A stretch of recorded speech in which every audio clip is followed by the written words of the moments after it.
I think اب ہمیں چلنا چاہیے، کافی دیر ہو گئی ہے۔ اچانک ہی اشال نے اس کی نظروں سے گھبرا کر کہا تو استاد نے اسباب میں سہ لایا اور بل دیکھا۔ وہ دونوں واپس گھر کی طرف چل دیے۔ زرش پیدل چڑھ کر جیسے تیسے بس اسٹیشن تک پہنچی تھی۔ رات کے 2 بجے کا وقت ہو رہا تھا اور ایک ہلکی سی آہٹ پر بھی زرش کی جان مٹھی میں آ جاتی۔ بس اسٹیشن پر بھی اس وقت ہو کا عالم تھا۔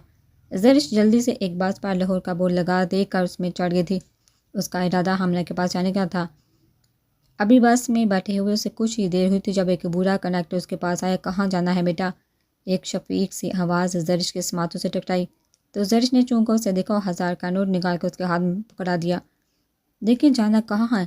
زرش نے اپنے لب کھولے تھے لیکن ہمیشہ کی طرح وہ بولنے سے قاصر تھی، اس لیے بے آواز اپنی بے بسی پر رونا بہانے لگی، آنسو بہانے لگی، جبکہ وہ آدمی اسے روتے دیکھ کر پریشان ہو گیا تھا۔ اچھا بیٹا تم رو نہیں، یہ بس راولپنڈی اور لاہور جاتی ہے، کیا تم نے لاہور جانا ہے؟ کنڈکٹر کے سوال پر زرش نے اسباب میں سر ہلایا۔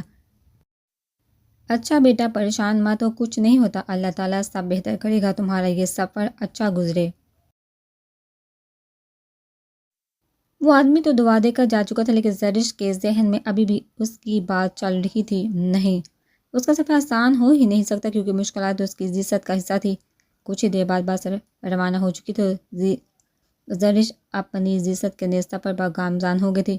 والدان اپنا سارا غصہ پنچنگ بیگ پر نکال رہا تھا اور ہاتھوں کو کور نہ کرنے کی وجہ سے وہ بری طرح سے زخمی ہو چکے تھے، لیکن والدان بے تاثر سا چہرہ لیے مکو کی برسات کر رہا تھا۔ زرش کا وہ روپ، اس کی محبت کے اظہار کا ہر ایک لفظ اس کے دماغ میں کسی فلم کی طرح چل رہا تھا۔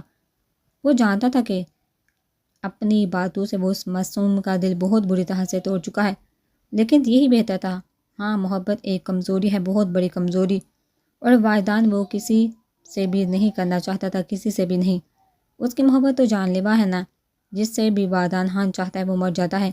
اس لیے زرش کی موت سے بہتر ان گھٹیا باتوں سے اس کا دل توڑنا تھا، کہ چاہے وہ باتیں کہنے کے بعد والدان خود کو ختم کرنا چاہ رہا تھا۔ اس کا دل کر رہا تھا کہ اپنی زبان ہی کاٹ دے، جسے اس نے اس معصوم کے دل کو چکنا چور کیا تھا، لیکن پھر بھی یہ اس کی موت سے ہی بہتر تھا۔ ہاں بہت زیادہ بہتر تھا، کیونکہ اس لڑکی کی موت وہ کام کر دیتی جو اتنے لوگوں کی موت بھی نہیں کر پائی تھی، والدان خان کا دھڑکتا دل روک دیتی۔ ارے تم تو یہاں ہو اور میں تمہیں پورے گھر میں ڈھونڈ رہا ہوں۔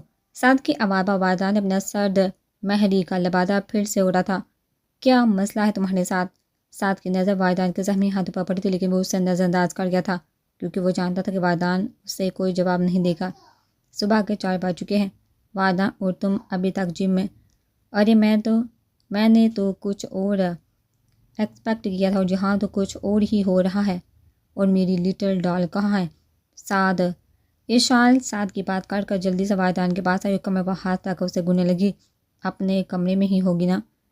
والدان کے تاثرات پھر سے سخت ہوئے تھے، جبکہ اشال ڈرنے والوں میں سے نہیں تھی، اس لیے اپنے پاؤں اونچے کر کے اپنے بڑے سے چشمے کے پیچھے سے والدان کو گھورنے لگی۔ اگر میری پیاری سی دوست مجھے روتے ہوئے نظر آئی نا تو تمہاری خیریت نہیں بتا رہی ہوں میں، تم اشال کو جانتے نہیں۔ اشال نے اپنی چھوٹی سی انگلی والدان کو دکھا کر اسے وارن کیا اور غصے سے وہاں سے چلی گئی۔ کہاں تھے تم دونوں رات بھر؟ تمہیں نہیں لگتا کہ اس کو خطرے میں ڈال کر اپنے کام سے غداری کر رہے ہو؟ والدان کے سوال پر سعد نے گہرا سانس لیا۔ کیا کروں یار، صحبت کا اثر تو ہوتا ہے نا، جب تم لوگ اپنی ذمہ داریوں کو سنبھال نہیں سکتے تو میں ایسا کیسے کر سکتا ہوں؟ سعد کے لہجے میں طنز بھرا تھا۔ میں دراب نہیں ہوں سعد، اس کے جذبات اور دل کو اس نے اپنے سینے میں دفنا دیا تھا مگر انہیں ختم نہیں کیا، اس لیے تو جنان کو دیکھا وہ پھر سے بھڑک اٹھے، لیکن میرے جذبات ہیں ہی نہیں اور نہ ہی کبھی آئیں گے۔ والدان کا اطمینان قابل دید تھا، لیکن یہ جھوٹ وہ صرف ساتھ سے بول سکتا تھا، اپنے دل سے نہیں۔ تو پھر اس کا دل توڑ کر خود کو تکلیف کیوں پہنچا رہے ہو؟ سعد کا اشارہ اس کے ہاتھوں کی طرف تھا، لیکن اس سے پہلے کہ وہ اسے جواب دیتا اشال ہامتے ہوئے کمرے میں داخل ہوئی۔ ایجنٹ جی زرش گھر میں نہیں ہے، میں نے پورا گھر دیکھا ہے۔ اشال نے ان دونوں پر بم پھوڑا تھا۔ کیا بکواس کر رہی ہو؟ کچھ سوچے سمجھے بغیر والدان نے اسے اس کے بازو سے پکڑ کر جھنجھوڑا۔ سچ میں کہیں بھی نہیں ہے وہ، میں نے پورا گھر دیکھ لیا، بہادر سے اشال کی آنکھوں میں خوف کے سائے لہرا رہے تھے۔ میں دوبارہ چیک کرتا ہوں، تم پریشان مت ہو۔ سعد نے اشال کو والدان کی گرفت سے چھڑوایا اور زرش کو ڈھونڈنے چلا گیا۔ چلی جاؤ یہاں سے، اگر اب کبھی مجھے اپنی یہ شکل دکھائے نا تو اپنے ہاتھوں سے مار کر پھینک دوں گا۔ والدان کے ذہن میں اسی کے کہے الفاظ گونجے تھے۔ وہ جانتا تھا کہ وہ اس معصوم کو کھو چکا ہے اور ذمہ دار بھی وہ تھا۔ بس وہ اتنی دعا کرتا تھا کہ غلطی سے بھی وہ اس درندے کے ہاتھ نہ لگ جائے۔ اگر ایسا ہوا، اگر اسے کچھ ہو گیا تو والدان نہیں جانتا تھا کہ وہ کیا کرے گا۔ ماضی ہاشم صاحب نے اس بچے کو اپنانے کے لیے کاغذات تیار کروائے۔ انہوں نے سوچا تھا کہ اس بچے کو اسی کے باپ کا نام دیں گے، کیونکہ ہمارا دین اپنے لیے پالگو کو ان کے باپ ہیں ناموس سے بلانے کا کہتا ہے، مگر بہت پوچھنے کے باوجود اس بچے نے نہ تو اپنا نام اور نہ ہی اپنے باپ کا نام بتایا۔ جب ہاشم صاحب نے کافی زور لگایا تو اس بچے نے اپنی سبز آنکھوں سے انہیں گھورا۔ میرا نام اور میرے باپ کا نام میری بدنامی اور موت ہے، کیا ابھی بھی آپ کو وہی جاننا ہے؟ ہاشم صاحب نے اس چھوٹے سے بچے کے منہ سے یہ الفاظ سن کر پریشان ہو گئے۔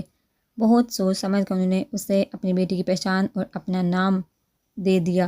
سکندر الفاظ دورانی اب والدان ہاشم خان بن چکا تھا، اور اس والدان خان نے خود سے وعدہ کیا تھا اس کی کوئی کمزوری نہیں ہوگی، بلکہ جیسے اس کی ماں نے کہا تھا، اور اس کے خیال میں انسان کی محبت کرنے والے رشتوں سے بڑی کوئی کمزوری نہیں ہوتی۔ اس سے پہلے انسان ان کا سوچتا ہے اپنی جان سے زیادہ خود سے منسلک رشتوں کی جان پیاری ہوتی ہے، اور ان رشتوں کو خاطر ہی تو انسان کچھ بھی کرنے کو تیار ہوتا ہے، پھر چاہے وہ صحیح ہو یا غلط۔ ہاشم صاحب کی بیوی کی طبیعت والدان کی موجودگی میں بہتر تو ہو گئی تھی، لیکن وہ زیادہ عرصہ زندہ نہیں رہ پائی تھی۔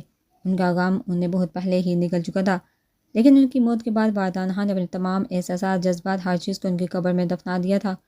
اتنا تو وہ سمجھ چکا تھا کہ اس کی قسمت میں کسی کی محبت نہیں لکھی، ہر محبت کرنے والا اس سے چھین جاتا ہے، بالکل اس کے ماں باپ بھائی کی طرح۔ اس طرح تو والدان خان محبت سے ہی نفرت کر بیٹھا تھا۔ گزرے وقت کے ساتھ اس کے دل کی سختی بڑھتی گئی، یہاں تک کہ وہ دل ایک پتھر دل بن گیا تھا۔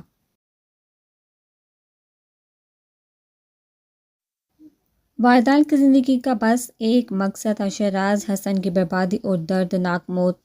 اسی مقصد کو پورا کرنے کے لیے والدان محض 14 سال کی عمر میں ہاشم اور میجر منور سے چھپ چھپا کر آوارہ لڑکوں کے گینگ میں شامل ہو گیا، جس کا لیڈر ملک تھا، اور والدان سے صرف 5 سال ہی بڑا تھا۔ ملک بھی ایک رئیس باب کی اکلوتی اولاد تھا اور کچھ حد تک بگڑا ہوا بھی تھا، لیکن ملک کا مقصد ان لوگوں کو جہنم واصل کرنا تھا جو گناہ کرنے کے بعد انصاف کو خرید کر آزاد ہو جاتے، پھر سے ایک نیا گناہ کرنے نکل پڑتے۔ ملک نے ہی والدان کو خان کا نام دیا، کیونکہ یہ ان کے گروپ کا اصول تھا کہ وہ اپنی پہچان ایک دوسرے کو نہیں بتائیں گے، اور ان کا مقصد صرف اور صرف برے لوگوں کو ان کے انجام تک پہنچانا ہوگا۔ ملک جانتا تھا کہ والدان ان کے ساتھ صرف اور صرف بدلے کی وجہ سے شامل ہوا ہے۔ ملک نہیں چاہتا تھا کہ ان کے مشن میں کسی کا ذاتی مسئلہ شامل ہو، مگر شہراز حسن کی سچائی وہ بھی جانتا تھا۔ وہ شخص سچ میں زندہ رہنے کے قابل نہیں تھا، مگر فی الحال وہ ان لوگوں کی پہنچ سے دور انگلستان میں چھپ کر بیٹھا تھا۔ ملک نے والدان کے اندر ایسے غصے اور نفرت کو محسوس کیا تھا جو کہ ایک 14 سال کے بچے کے لیے بہت زیادہ خطرناک ہو سکتے ہیں، اور اسی غصے اور نفرت کی وجہ سے والدان ان میں سب سے زیادہ طاقتور اور خطرناک ہو چکا تھا، اتنا کہ ملک بھی اس سے ڈرنے لگا۔ اسے ایک آگ بلانے لگا، ایسی آگ جو اسے سرد مہر بچے کے چہرے اور آنکھوں میں دکھائی نہیں دیتی تھی، لیکن پھر بھی اس کے اندر جلتے کرب اور غصے کی وہ آگ دنیا جلا سکتی تھی۔ صبح کے 4 بج رہے تھے اور گاڑی میں تقریباً ہر کوئی سو چکا تھا، لیکن زرش مسلسل کھڑکی سے باہر دیکھنے میں مصروف تھی۔ اس نے فیصلہ کر لیا تھا کہ وہ حمنہ کے پاس ہی رہے گی، کیونکہ حمنہ ہی ایک ایسی تھی جو اپنے سے جڑے رشتوں کے نزدیک سمجھتی تھی، ان کی خواہشات کا ادب کرتی تھی۔ اس وقت زرش کو اس کی بہت زیادہ ضرورت تھی۔ اچانک ہی گاڑی رکنے پر زرش نے اپنا دھیان سامنے کیا، لیکن اسے کچھ خاص نظر نہیں آیا، تو وہ پھر سے باہر کی طرف دیکھنے لگی۔ اپنی سوچوں میں وہ اس قدر گم تھی کہ اسے اندازہ ہی نہیں ہوا کہ اس کے ساتھ موجود عورت کی جگہ پر ایک مرد اب سوار تھا۔ کیسی ہو؟ ڈھونڈ لیا نا تمہیں؟ ساتھ بیٹھے شخص کی دلکش لیکن خطرناک آواز سن کر زرش کی چلتی سانسیں سینے میں اٹک گئی تھی۔ زور زور سے سانس لیتے ہوئے زرش کی نظر اس آدمی کے ہاتھوں پر پڑی، جہاں مردانہ سفید انگلیوں میں وہی محسوس RB لیٹرز والی انگوٹھی تھی۔ تمہیں کیا لگا کہ میں اپنی گڑیا کو بھول چکا ہوں؟ کبھی بھی نہیں میری جان، تمہیں یاد ہے تم تو نشہ ہو RB کا، اس کی ضد اور بلا ضد بھی پوری کیے بغیر کسی کو چین ملا ہے؟ زرش اب باقاعدہ خوف سے کانپ رہی تھی، وہ پھر سے وہ زندگی نہیں جینا چاہتی تھی۔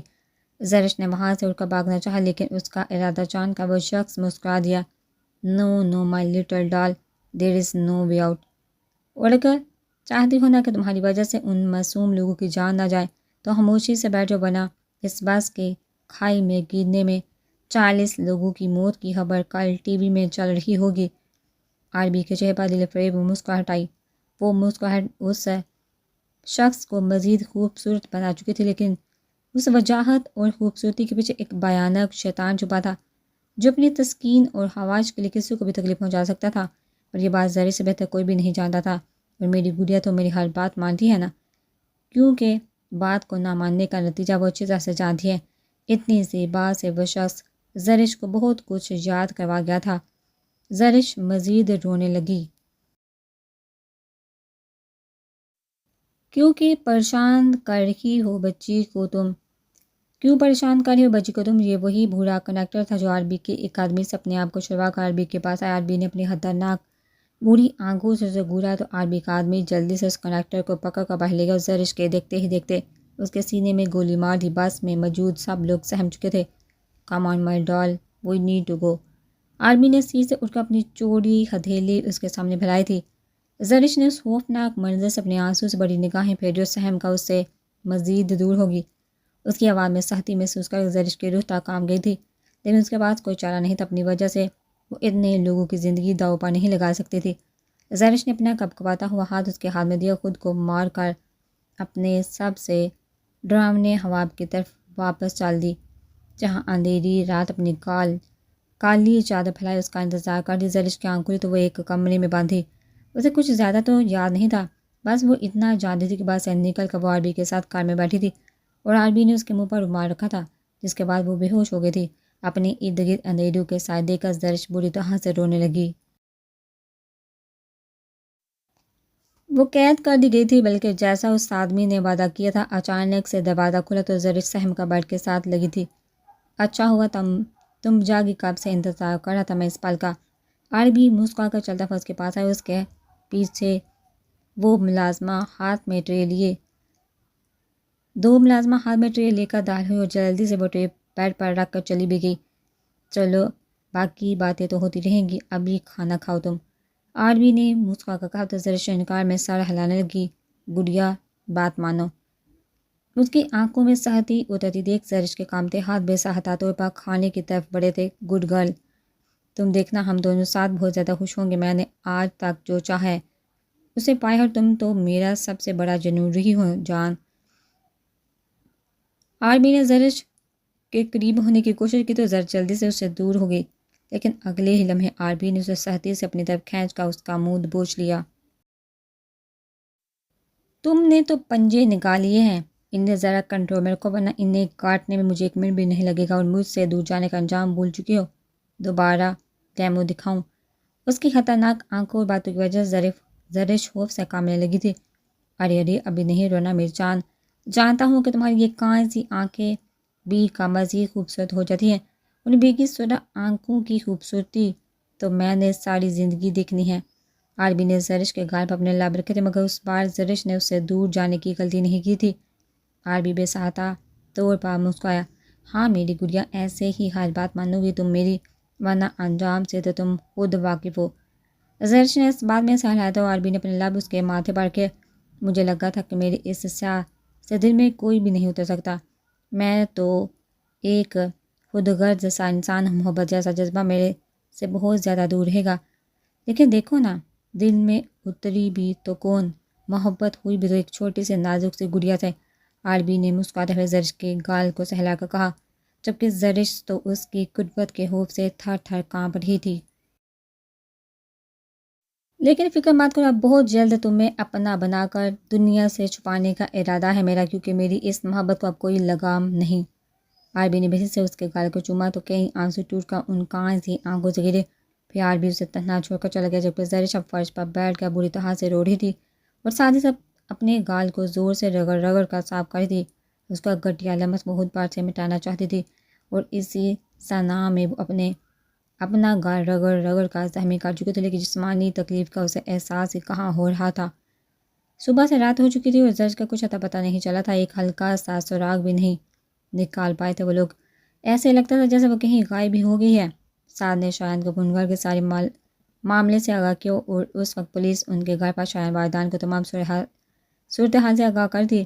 میجر شایان، ہم انہیں صبح سے ڈھونڈنے کی کوشش کر رہے لیکن کچھ بھی معلوم نہیں ہوا، ایسے جیسے وہ کہیں غائب سی ہو گئی ہوں۔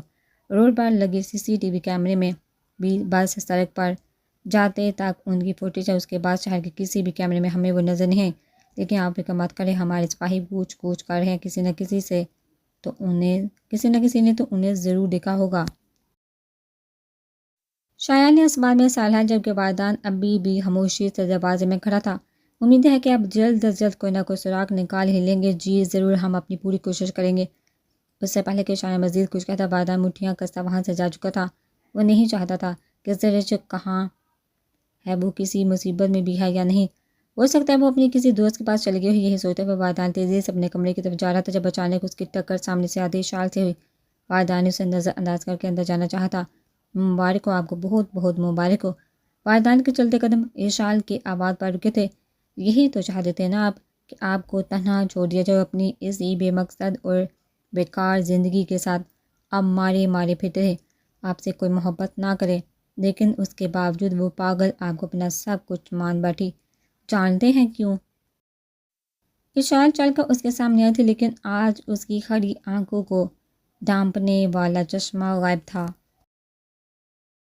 آپ کو تو یاد نہیں ہوگا نا، لیکن ایک 12 سال کی بچی کو باقی 35 اسکول کی بچیوں کے ساتھ آپ نے ہی تو بچایا تھا، جب انہیں اپنے ہی شہر سے اٹھا کر کسی اور ملک میں بیچا جا رہا تھا، جب ان کے پاس کوئی امید نہیں تھی، تب آپ نے ایک مسیحا بن کر ان کو آزادی دلوائی تھی۔ انہی میں سے ایک لڑکی آپ کی سو کالڈ بیوی بھی تھی، جو اس سبز آنکھوں والے مسیحا کو خدا کا بھیجا ہوا فرشتہ سمجھتی رہی۔ والدان بت بنا اس کی باتیں سن رہا تھا، اور پھر 6 سال کے بعد اسے جب اپنے مسیحا کے ساتھ ایک پاکیزہ رشتے میں باندھ دیا گیا تو اس کا معصوم دل محبت کی آگ میں جلنے لگا۔ لیکن اس کی بدقسمتی تو دیکھیے، محبت کی وہ آتش بھی آپ کو راستہ نہ دکھا پائی، آپ کا دل پگھلا نہیں پائی۔